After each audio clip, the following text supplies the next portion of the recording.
High, আমি সমরেশ পাল। তো basically আজ থেকে আমি আমার যে নতুন চ্যানেল ল্যাব টিউটর তার জার্নি শুরু করতে চলেছি।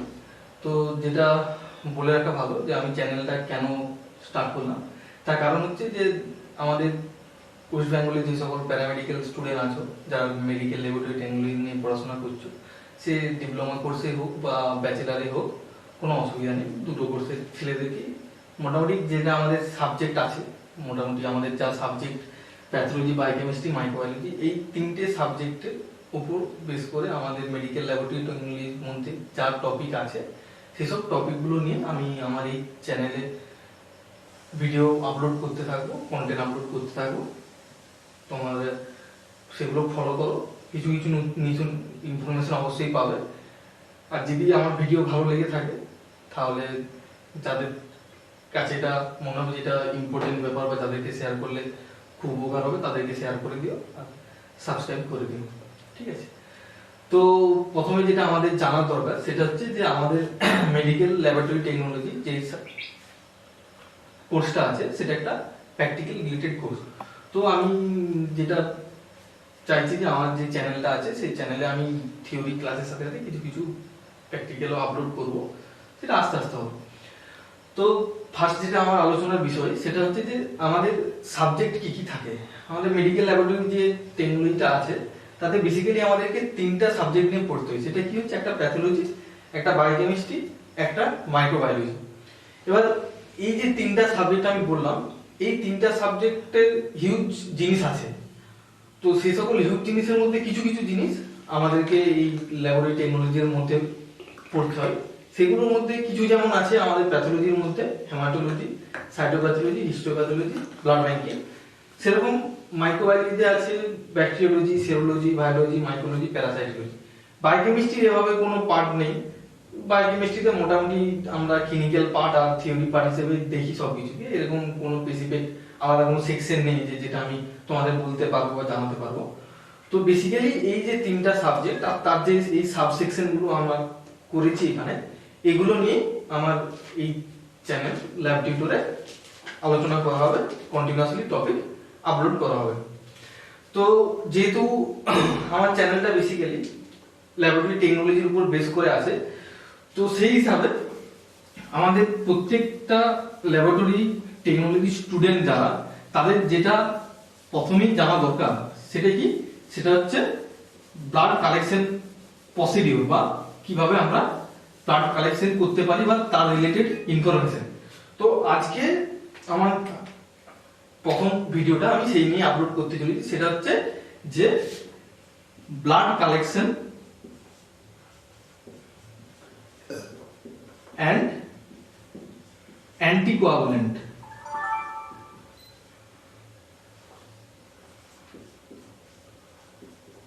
বেসিক্যালি এই দুটো টপিকের উপরেই আজকে আমরা আলোচনা করব। তো ব্লাড কালেকশন আর অ্যান্টিকোয়াগুলেন্ট, তো এখানে ব্লাড কালেকশন বলতে যেটা বোঝানো হয় সেটা বোঝায় যে আমরা ব্লাড কালেকশন করব কিভাবে। এই যদি আমরা বলতে যাই যে ব্লাড কালেকশনের ডেফিনেশন কি হতে পারে, ব্লাড কালেকশনের ডেফিনেশন সেরকম স্পেসিফিক কোনো ডেফিনেশন নেই যে আমি স্পেসিফিক কোনো ডেফিনেশন তোমাদেরকে জানাবো। ব্লাড কালেকশন মিন্স বডির যে আমাদের ব্লাড সিস্টেম আছে, সেই ব্লাড সিস্টেমের যে ব্লাড ভেসেল আছে, সে সকল ব্লাড ভেসেল, সেটা আমাদের ধমনী হতে পারে, শিরা হতে পারে, ভেন, আর্টারি, ক্যাপিলারি, তিনটেই আছে আমাদের ব্লাড ভেসেল। তো তিনটে যে ব্লাড ভেসেল আছে সেই তিনটে ব্লাড ভেসেল থেকে যখন আমরা ব্লাড কালেকশন করব সেটাই আমাদেরকে ব্লাড কালেকশন বলে। তবে এই যে তিনটে আমি ব্লাড ভেসেলের কথা বললাম, একটা ভেন, একটা আর্টারি, একটা ক্যাপিলারি, এই তিনটে ভেসেলের উপর নির্ভর করে আমাদের এই যে ব্লাড কালেকশন প্রসিডিউরটা, এই প্রসিডিউরটাকে তিন ভাগে আমরা ভাগ করতে পারি বা তিন ভাগে ভাগ করা যায়। সেগুলো কি কি হতে পারে, সেগুলো হতে পারে একটা হচ্ছে তোমাদের ভেনিপাংচার কালেকশন,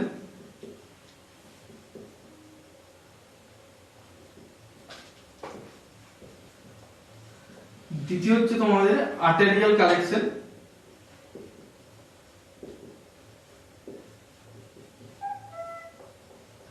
তৃতীয় হচ্ছে ক্যাপিলারি কালেকশন।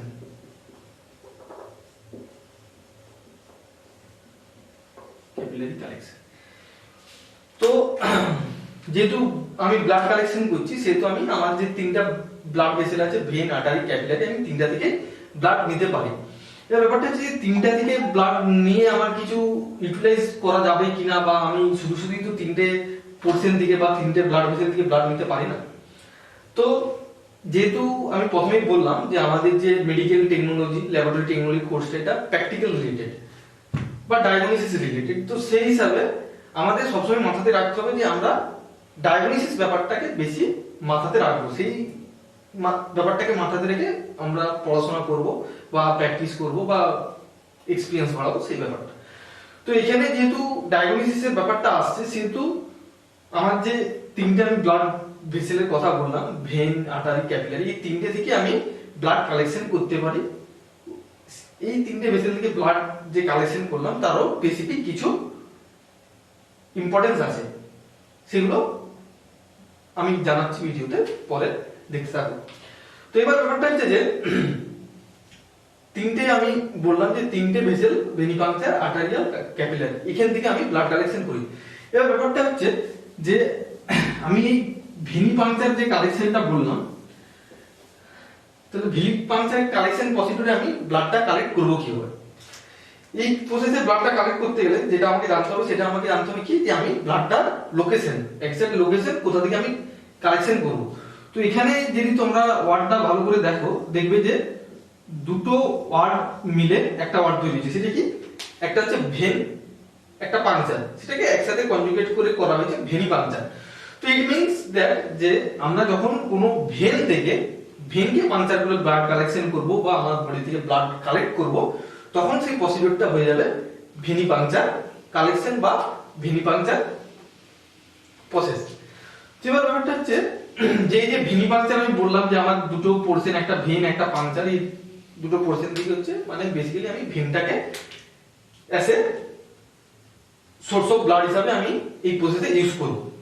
এর আমার যে শরীর আছে বা আমাদের যে শরীর আছে, শরীরের প্রত্যেকটা পোরশনে বা প্রত্যেকটা পার্টে আমাদের ভেন, আর্টারি, ক্যাপিলারি আছে। তো আমি তো যে কোনো জায়গা থেকে ব্লাড কালেক্ট করতে পারি না। তার কারণ যে সব জায়গাতে আমি ভেন ফিল করতে পারি না, বা সব জায়গায় এক্সাক্ট লোকেশন পাওয়া যেতে পারে না। পেশেন্ট হয়তো কমফোর্ট নাও ফিল করতে পারে যে আমি সেখান থেকে ব্লাড কালেক্ট করলে। তো সেই হিসাবে ভেনিপাংচার কালেকশন করার জন্য কিছু লোকেশন ফিক্স করা হয়েছে, বা কিছু লোকেশনকে রেফার করা হয়, ফিক্স বলা যাবে না, রেফার আমি বলতে পারি। এই কিছু লোকেশন রেফার করা হয়। কেন রেফার করা হয়? কারণ এগুলো দেখা যাচ্ছে আইডিয়াল লোকেশন। এই জায়গা থেকে বা ওই লোকেশন থেকে যদি আমি ব্লাডটা কালেক্ট করি, সেক্ষেত্রে আমি ব্লাড পাবো, সুন্দরভাবে আমার প্রসেসটাও কমপ্লিট করা যাবে, আর পেশেন্ট কমফোর্টও ফিল করতে হবে। তো সেই হিসাবে যে লোকেশনগুলো আছে আমাদের শরীরে, সেগুলো কি কি? এই লোকেশন হিসাবে বলতে পারি মেইনলি যেটা বেশি রেফার করা হয় সেটা হচ্ছে আমাদের মিডিয়ান অ্যান্টিকিউবিটাল ফোসা। এটা হচ্ছে মোস্টলি রেফারেবল লোকেশন। সেটা কি? মিডিয়ান অ্যান্টিকিউবিটাল ফোসা। নরমালি আমাদের যে হাত আছে, হাতের এই যে পোরশনটা, এই পোরশনটাকে আমরা বলি মিডিয়ান অ্যান্টিকিউবিটাল ফোসা। এবার এই পোরশনটা তো আমি লোকেট করলাম যে মোস্ট রেফারেবল পোরশন। তো আমাকে তো লোকেশন জেনে তো লাভ নেই, আমাকে জেনে কি বলা হয়েছে, ভেনিপাংচার, ভেন পাংচার করতে হবে, মানে ভেন থেকে আমাকে ব্লাড কালেক্ট করতে হবে। তো সেই হিসাবে মিডিয়ান অ্যান্টিকিউবিটাল যে ফোসার যে লোকেশনটা আছে, সেই লোকেশনে কিছু ইম্পর্টেন্ট বা প্রেফারেবল ভেনকে আমরা ইউজ করব কালেকশনের জন্য। সেগুলো কি? প্রথম হিসাবে আমি যেটা বলি সেটা হচ্ছে মিডিয়ান কিউবিটাল ভেন। মিডিয়াল অ্যান্টিকিউবিটাল ফোসা হচ্ছে লোকেশন যেখান থেকে আমি মোস্ট প্রপারলি ভেন কালেক্ট করব ব্লাডটা, আর মিডিয়ান অ্যান্টিকিউবিটাল ফোসা হচ্ছে রেফারেবল ভেন, মোস্টলি রেফারেবল ভেন। এর ব্যাপারটা হচ্ছে যে মিডিয়ান অ্যান্টিকিউবিটাল ফোসাতে শুধুমাত্র যে মিডিয়াল অ্যান্টিকিউবিটাল ভেন থেকে এমন না, এই লোকেশনে মিডিয়ান অ্যান্টিকিউবিটাল ভেনটা মোস্ট প্রেফারেবল। তো এবার দেখা গেল যে বিভিন্ন রকমের পেশেন্ট আসতেই পারে আমার কাছে, তো মিডিয়ান অ্যান্টিকিউবিটাল ফোসাতে আমি রেফার করেছি মোস্ট প্রেফারেবল লোকেশন, সেখানে আমি ভেন খুঁজতে গেলাম, দিয়ে দেখলাম যে আমি মিডিয়ান অ্যান্টিকিউবিটাল যে ভেনটা আছে সেই ভেনটা আমি খুঁজে পাচ্ছি না, বা সেই ভেনটা অতটা প্রমিনেন্ট না যে সেখান থেকে আমি ব্লাড কালেকশন করতে পারবো। তো সেই হিসাবে বলছে যে এরকম যদি সিচুয়েশন তৈরি হয় যেখানে মিডিয়ান অ্যান্টিকিউবিটাল ফোসাতে মিডিয়াল কিউবিটাল ভেনটা প্রমিনেন্ট না, আমি ফিল করতে পারছি না, বা কোনো একটা ফ্যাটি পেশেন্ট এলো, অবস পেশেন্ট এলো, তার আমি মিডিয়ান অ্যান্টিকিউটাল ভেন ফিল করতে পারছি না। তো সেক্ষেত্রে বলছে এটা ছাড়াও আরো দুটো ভেন আমি রেফার করতে পারি। সেটা কি হচ্ছে, একটা হচ্ছে সেফালিক ভেন,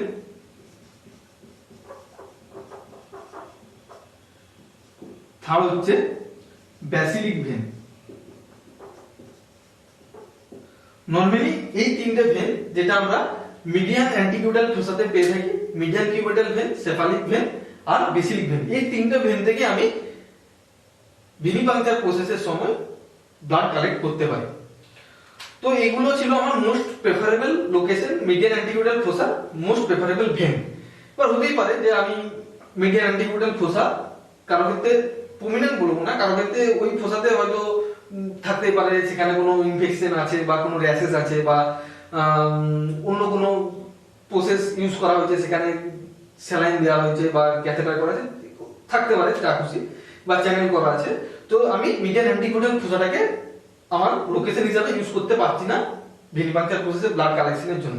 তাহলে আমি কি ব্লাড পাবো না? আমি ব্লাড পাবো। তো ব্লাডটা আমি কোথা থেকে পাবো? তখন বলছে যে এই লোকেশনটা বাদেও নরমালি আমরা ব্লাড পেতে পারি। সেটা কোথা থেকে পেতে পারি? সেটা হচ্ছে আমাদের যে প্লাম আছে এন্ড ইস্ট আছে, সেখানে যে সকল ভেনগুলো আছে সেই সকল ভেনগুলো থেকেও আমি ব্লাড কালেক্ট করতে পারি। এছাড়াও আরেকটা আমাদের হ্যান্ড সাইডে একটা ভেন আছে, সেটা হচ্ছে স্যাফেনাস ভেন বলে একটা ভেন আছে, যেটা আমাদের হাতের সাইডে থাকে। সেই ভেন থেকেও আমরা ভিনিপাংচার প্রসেসে ব্লাড কালেক্ট করতে পারি। এই যে লোকেশন গুলো বললাম বা এতগুলো ভেন আমি রেফার করলাম, এগুলো সব কি ছিল আমাদের অ্যাডাল্ট বা একটা প্রাপ্তবয়স্ক পুরুষ বা মহিলার ক্ষেত্রে এগুলো আমি অ্যাপ্লাই করতে পারি। এবার বলছে যে আমার কাছে তো পেশেন্ট তো শুধু প্রাপ্তবয়স্ক বা অ্যাডাল্ট পার্সনই আসবে সেটা নয়, ইনফ্যান্টও আসতে পারে, নিউবর্ন বেবিও আসতে পারে। তো তাদের কাছ থেকে তাহলে আমি ব্লাড কালেকশন করবো কি হবে? তখন বলছে তাদের কাছ থেকে যদি আমাকে ভিনিপাংচার প্রসেসে ব্লাড কালেকশন করতে হয়, যদি একদম নিউবর্ন বেবি হয় বা একদম ইনফ্যান্ট জন্মেছে হয়তো 1-2 দিন এজ, সেক্ষেত্রে বলছে আমাদের দুটো ভেন আমরা রেফার করে থাকি। একটা হচ্ছে আম্বিলিক্যাল ভেন, একটা স্ক্যাপেল ভেন। আম্বিলিক্যাল ভেনটা নরমালি আম্বিলিক্যাল কর্ডের কাছে লোকেট হয়, আর স্ক্যাপেল ভেনটা আমাদের স্ক্যালপেল বা মাথার উপরে লোকেট হয়। এগুলো একদম যারা ইনফ্যান্ট 1 থেকে 2 দিন এজ হবে তাদের ক্ষেত্রে আমি এই ভেনগুলো প্রমিনেন্ট পাবো। তার থেকে বেশি যদি হয়ে যায়, যদি একটা বেবির বয়স 10 থেকে 12 দিন হয়ে যায়, তখন এই ভেনগুলো আমি হয়তো প্রমিনেন্ট পেতে নাও পারি। তখন সেক্ষেত্রে কি হতে পারে, তখন আমরা আরো কিছু ভেন আছে, সেগুলো হচ্ছে ভেন বলতে পারবো না, কিছু লোকেশন তোমাদের যেটা আছে, যেটা হিল অথবা টো, ঠিক আছে, হিল অথবা টো, এই পোর্শন গুলো থেকেও আমরা পাংচার করে ব্লাড কালেকশন করতে পারি। তবে এই যে আমি ভেন গুলো রেফার করলাম অ্যাডাল্টদের ক্ষেত্রে, নিউবর্ন বেবির ক্ষেত্রে, ইনফ্যান্টের ক্ষেত্রে, এগুলো থেকে আমি যে ব্লাডটা কালেক্ট করব সেটা হচ্ছে আমি কি পাবো? ভেনাস ব্লাড পাবো। কেন? কারণ এখানে আমি বলেছি প্রথমে যে আমি এখানে ভেন পাংচার করছি, সেহেতু যে ব্লাডটা আসবে সেটা হচ্ছে অ্যাজ এ স্যাম্পল হিসেবে আমরা ভেনাস ব্লাড পাবো। তো আমাদের যে মেডিকেল সিস্টেম আছে বা মেডিকেল ডায়াগনোসিস সিস্টেম আছে, সেখানে যদি তোমরা দেখো দেখবে যে বেশিরভাগ প্রসেসই স্যাম্পেলের সোর্স হিসাবে কি লাগে? ভেনাস ব্লাড লাগে। তো এই জন্য ভিনিপাংচার প্রসেসটা বেশি ইম্পর্টেন্ট পোর্শন বা বেশি ইম্পর্টেন্ট দেওয়া হয় ভিনিপাংচার প্রসেসের উপর। এবার এটা বাদেও আমি কি বলেছিলাম, আরো দুটো আমি কালেকশন বলেছিলাম। সেটা কি ছিল? সেকেন্ড ছিল আমাদের আর্টারিয়াল কালেকশন ছিল। সেকেন্ড ছিল আমাদের আর্টারিয়াল কালেকশন। কি আর্টারিয়াল কালেকশন বলতে যেটা বলছে যে আমি এতক্ষণ যে ভিনিপাংচার বলছিলাম, ভেনের কথা উল্লেখ করেছিলাম, এই যে ভেনগুলো আমি রেফার করেছিলাম তোমাদেরকে বা বললাম যে এই ভেন থেকে আমি ব্লাড নিতে পারবো, প্রত্যেকটা ভেন কি ছিল? সুপারফিশিয়াল ছিল, বা যেগুলো আমরা ইজিলি ফিল করতে পারতাম। সেই সকল ভেন থেকে আমরা কালেক্ট করেছিলাম। এমন নয় যে তার বাইরে কোনো ভেন নেই, আরো অনেক ভেন আছে, কিন্তু বাকি ভেনগুলো অতটা আমি প্রমিনেন্ট পাবো না বা সুপারফিশিয়াল না, তাই সে সকল থেকে আমি ব্লাড কালেক্ট করতে পারবো না বা পেশেন্ট কমফোর্ট ফিল করতে পারে না, এরকমও কিছু ভেন থাকে, সেখান থেকে আমি কালেক্ট করি না। তো সেই হিসাবে বলছে যে আমি সেকেন্ড আমি যে কালেকশনটা বলেছিলাম সেটা ছিল আমার আর্টেরিয়াল কালেকশন। আর্টারি মানে তোমরা বুঝতে ছিল। এই ব্যাপারটা হচ্ছে যে আর্টারিয়াল যদি আমাকে কালেকশন করতে হয় তাহলে আমাকে কিছু ফেভারেবল লোকেশন অবশ্যই জানা দরকার যেখান থেকে আমি ব্লাডটা কালেক্ট করব। তো বেশিরভাগ ক্ষেত্রে দেখা যায় যে আমাদের যে সকল আর্টারি থাকে সবগুলো ডিপতে থাকে। যেমন ভেনের প্রচুর ভেন থাকে যেগুলো সুপারফিশিয়াল আমরা পাই, নরমালি দেখতে পাই, খালি চোখে ফিল করতে পারি, কিন্তু আর্টারির ক্ষেত্রে সেটা আমাদের আর্টারির ক্ষেত্রে বেশিরভাগ আর্টারি আমাদের ডেপথে থাকে। তাই আমরা এর খুব কমই লোকেশন আছে যেখান থেকে আমরা সুপারফিশিয়ালি ফিল করে আর্টারিয়াল ব্লাডটা কালেক্ট করতে পারি। তো সেই হিসাবে বলেছে যে কি কি লোকেশন আছে। এক নম্বর যে লোকেশনটা আমরা পেতে পারি সেটা হচ্ছে আমাদের রেডিয়াল আর্টারি। রেডিয়াল আর্টারি যেটা থাকে আমাদের রিস্ট। সেকেন্ড যেটা আছে আমাদের সেটা হচ্ছে ব্রাঙ্কিয়াল আর্টারি, যেটা আমরা কোথায় পাবো? এলবোতে। তৃতীয় একটা লোকেশন আছে সেটা হচ্ছে আমাদের, বা তৃতীয় একটা আর্টারি যেটা সুপারফিশিয়ালি আমরা ফিল করতে পারি সেটা হচ্ছে ফিমোরাল আর্টারি,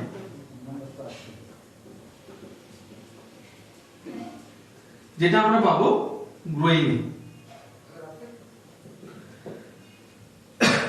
তো এই যে তিনটা আর্টারির কথা বলা হলো, রেডিয়াল আর্টারি, ব্রাকিয়াল আর্টারি আর হচ্ছে ফিমোরাল আর্টারি, এই যে তিনটা আর্টারি আমি বললাম, এই তিনটে আর্টারি মোস্ট প্রবাবলি আমাদের সুপারফিশিয়ালি আমরা ফিল করতে পারি। তাই এই আর্টারিগুলো থেকে আমাদের আর্টারিয়াল ব্লাড কালেকশন সম্ভব। তো এই তিনটে আর্টারি কোথায় লোকেট হয়? একটা বললাম রিস্টে, ব্রাকিয়াল আর্টারি বললাম এলবোতে, ফিমোরাল আর্টারি ব্রেইনে। এই সকল লোকেশন গুলো থেকে আমরা আর্টারিয়াল ব্লাডটা কালেক্ট করতে পারি। এবার আমি প্রথমে কি বলেছিলাম যে ভেন পাংচার থেকে আমি যে ব্লাডটা পাবো সেটা আমি কি বলবো? স্যাম্পলটা ভিনাস ব্লাড বলবো। সেটা কি হয় যে মোস্ট, যদি আমরা পার্সেন্টেজ হিসাবে দেখি 80% কি বলবো 90%ও ধরে নিতে পারো যে ভিনাস ব্লাডের উপরেই আমরা ডায়াগনোসিস করে থাকি। বাকি যে 10% বা 5% পড়ে থাকছে সেগুলোর কিছু ডায়াগনোসিস আছে যেগুলো আমাদের আর্টিরিয়াল ব্লাড প্রয়োজন হয়। তো কোথায় আর্টিরিয়াল ব্লাড প্রয়োজন হয়? বেসিক্যালি আমাদের শরীরে যে বাফার সিস্টেম আছে, শরীরের মধ্যে যে বাফার সিস্টেম, ঠিক আছে, এই বাফার সিস্টেম যেটা আছে, এই বাফার সিস্টেমটা কে মেইনটেইন করে PCO2, PO2, ঠিক আছে, এই সকল এলিমেন্ট গুলো আরো আছে, বাইকার্বনেট আছে, হাইড্রোকার্বনিক অ্যাসিড, এগুলো আছে। এরা কি করে? আমাদের বাফার সিস্টেমটাকে মেইনটেইন করে। তো এই যে বাফার সিস্টেমটাকে মেইনটেইন করছে PCO2, PO2 বা বাইকার্বনেট, এই যে এলিমেন্ট গুলো আছে, এই এলিমেন্ট গুলোকে যদি আমাকে ডায়াগনোসিস করতে হয় বা এর অ্যামাউন্ট আমাকে ডিটারমাইন করতে হয়। এবার ডিটারমাইন করার দরকার কেন?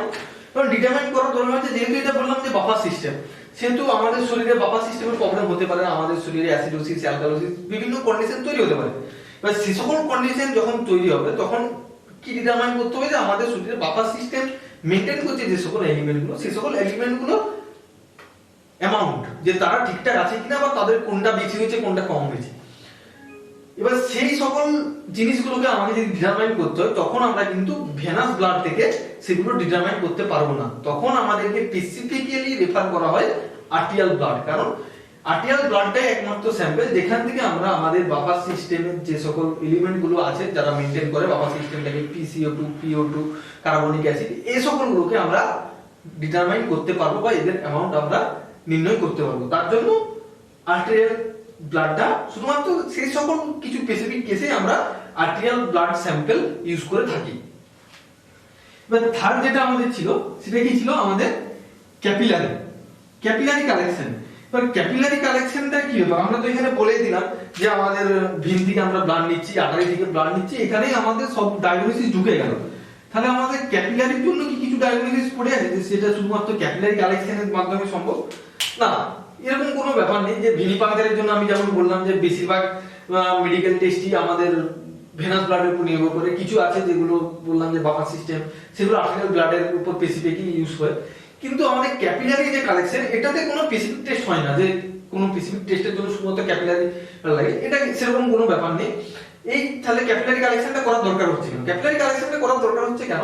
তার কারণ বলছি যে এমন কিছু টেস্ট আছে, যেমন আমি বলতে পারি আমাদের হয়তো তোমরা নাম শুনে থাকবে যেহেতু ল্যাবরেটরি টেকনোলজি পড়াশোনা করছো, সেটা হচ্ছে কি BTCT, bleeding time, clotting time. এই যে দুটো স্পেসিফিক টেস্ট আছে, এগুলোতে কি হয়, খুব অল্প পরিমাণ আমাদের ব্লাড ইউজ হয়। তো এই অল্প পরিমাণ ব্লাডের জন্য তো আমি একটা পেশেন্টের কাছ থেকে 2 ml 5 ml ব্লাড নিয়ে কোনো লাভ নেই, কারণ কোনো একটা পেশেন্টকে শুধু বিটিসিটি যদি করতে হয়, সে অল্প পরিমাণ ব্লাডের জন্য তার আমি 5 ml ব্লাড নষ্ট করে তো লাভ নেই। তারপর যে বিটি প্রসেস আছে আমাদের ব্লিডিং টাইমের প্রসেস, তাতে কি করা হয় যে একটা নির্দিষ্ট ইন্টারভ্যালে আমার ব্লাডটা একটা ফিল্টার পেপারে যে প্রসেসটা আছে সেটাতে কালেক্ট করতে হয়। তো সেই হিসাবে যদি আমি একবারে ব্লাড কালেক্ট করে নিই ভেন থেকে বা আটাই থেকে, সেক্ষেত্রে আমি এই প্রসেসটা ফলো করতে পারবো না। তো তখন কি বলছে যে basically BTCT, city means capillary clotting time. তো এক্ষেত্রে কি বলছে যে এখানে যে প্রসেসটাতে যে ইনস্ট্রুমেন্টটা ইউজ হয় সেটা কি, সেটা হচ্ছে একটা ক্যাপিলারি টিউব ইউজ হয়। সেই ক্যাপিলারি টিউবে ব্লাডও যেটা লাগে সেটা খুব অল্প লাগে, যেটা আমরা অল্প ব্লাড নিলে আমি এই প্রসেস দুটো ফলো করতে পারবো। তো বেসিক্যালি বিটিসিটি পারফর্ম করার জন্যই প্রথমে ক্যাপিলারি ব্লাড কালেকশন করা হতো। এবার তারপর আস্তে আস্তে যখন আমাদের মেডিকেল সায়েন্স উন্নত হয়েছে, তখন কি হয়েছে যে কিছু কিছু ক্ষেত্রে কি হয় যে র্যাপিড টেস্ট মেথড বেরিয়ে গেছে, ঠিক আছে, র্যাপিড টেস্ট বা rapid test kit. Rapid test কিটে কি হয় যে এখানে 1 ইয়া আইদার 2 ড্রপ ব্লাড লাগলে আমি একটা র্যাপিড টেস্ট কিট পারফর্ম করে নিতে পারবো।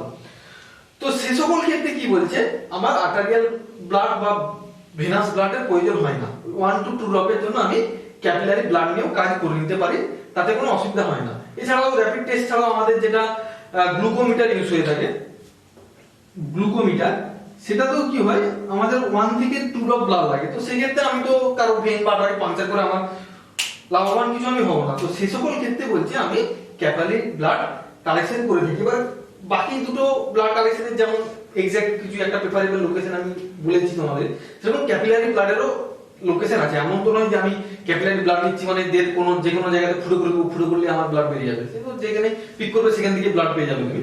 তো তারপরে যেখানে সেখানে পিক করা হয় না। তো যেখান থেকে আমরা নরমালি ক্যাপিলারি ব্লাডটা নিয়ে থাকি সেটা হচ্ছে আমাদের টিপ অফ ফিঙ্গার অর এয়ারলোব।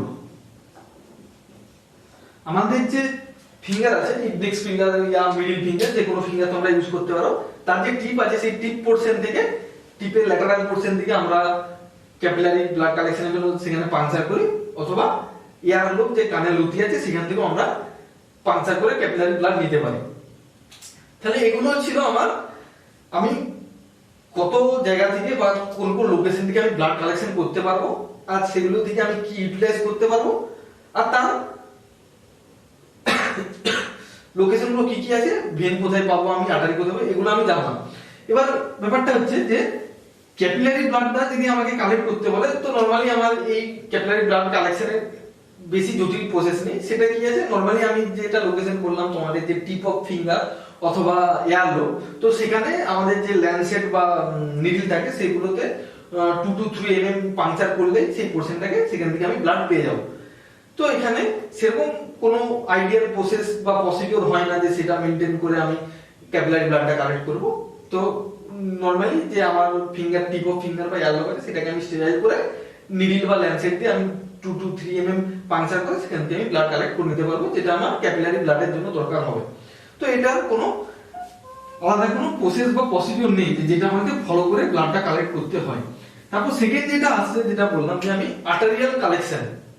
তো নরমালি যে আর্টারিয়াল কালেকশন আমি যে লোকেশন গুলো বললাম, ব্রাকিয়াল আর্টারি বা রেডিয়াল আর্টারি বা আমাদের ফিমোরাল আর্টারি, এই সকল আর্টারি থেকে আর্টারিয়াল ব্লাডটা কালেকশন করা হয়। তো মেইনলি যারা মেডিকেল ল্যাবরেটরি টেকনোলজি দিয়ে পড়াশোনা করা হচ্ছে বা যারা স্টুডেন্ট আছে তাদেরকে এই ব্লাডটা কালেকশন মোটামুটি করতে দেওয়া হয় না বা করে না। কেন করে না? কারণ এই যে আমি এর ইউটিলিটি গুলো বললাম তোমাদের PCO2 PO2 বা আবার সিস্টেমের এলিমেন্ট গুলো ডিটারমাইন করে, সেগুলো বেসিক্যালি একটা শিশু পেশেন্ট বা যে ক্রিটিক্যাল কন্ডিশনে আছে সে সকল পেশেন্টের ক্ষেত্রে ডিটারমাইন করা হয়। তো সে সকল পেশেন্টের ক্ষেত্রে যখন ডিটারমাইন করা হয়, সে নরমালি আউটডোর পেশেন্ট হয় না, সে ইনডোর পেশেন্ট হয়। এবার ইনডোর পেশেন্ট বলতে সে আইসিইউ বা শিশুতে অ্যাডমিট থাকে, সে সকল পেশেন্টের আর্টারিয়াল কালেকশন করা হয়। তো সেখানে আমাদের যারা ল্যাবরেটরি টেকনোলজির স্টুডেন্ট আছে তারা থাকে না, নরমালি যারা সিসিউ স্টুডেন্ট বা আইসিসিউ স্টুডেন্ট থাকে তারা থাকে, তারাই আর্টেরিয়াল কালেকশনটা করে থাকে।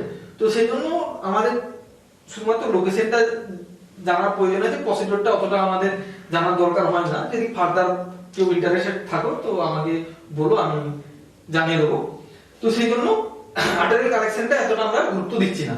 তো আমাদের যেটা ল্যাবরেটরি টেকনোলজির যারা স্টুডেন্ট আছে তাদের যেটা বেশি প্রয়োজন হয়ে থাকে সেটা কি হচ্ছে ভেনিপাংচার কালেকশন। কেন? কারণ আমি প্রথমেই বললাম যে আমাদের 80% ব্লাড টেস্ট কিসের উপর হয়ে থাকে? ভেনাস ব্লাডের উপর হয়ে থাকে। তো ভেনাস ব্লাডের উপর যেহেতু হয়ে থাকে সে তোমাকে ভেন পাংচার করে ব্লাড কালেকশন করতে হবে। তো সেই হিসাবে আমাদের এই ভেন পাংচারের একটা আইডিয়াল প্রসিডিউর আছে যেটাকে আমরা বলে থাকি স্ট্যান্ডার্ড অপারেটিভ প্রসিডিউর।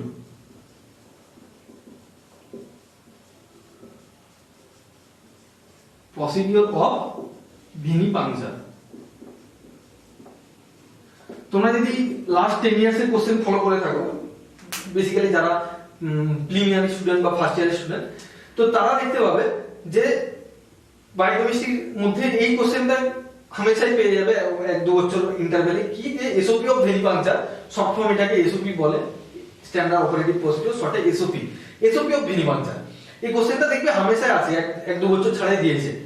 তো সেহেতু এই প্রসিডিউরটা সম্বন্ধে আমাদেরকে জ্ঞান থাকা দরকার, কারণ অ্যাজ এ ল্যাবরেটরি টেকনোলজিস্ট হিসাবে আমি যদি ভেন থেকে কিভাবে ব্লাড কালেকশন করতে হয় সেটাই ঠিকঠাক ভাবে না জানি, তো কালেকশন আমি করবো কিভাবে, বা আমার 2 বছর 6 মাস বা এই টপিকটা পড়ে বা আমার ল্যাবরেটরি টেকনোলজি পড়ে কি লাভ হলো।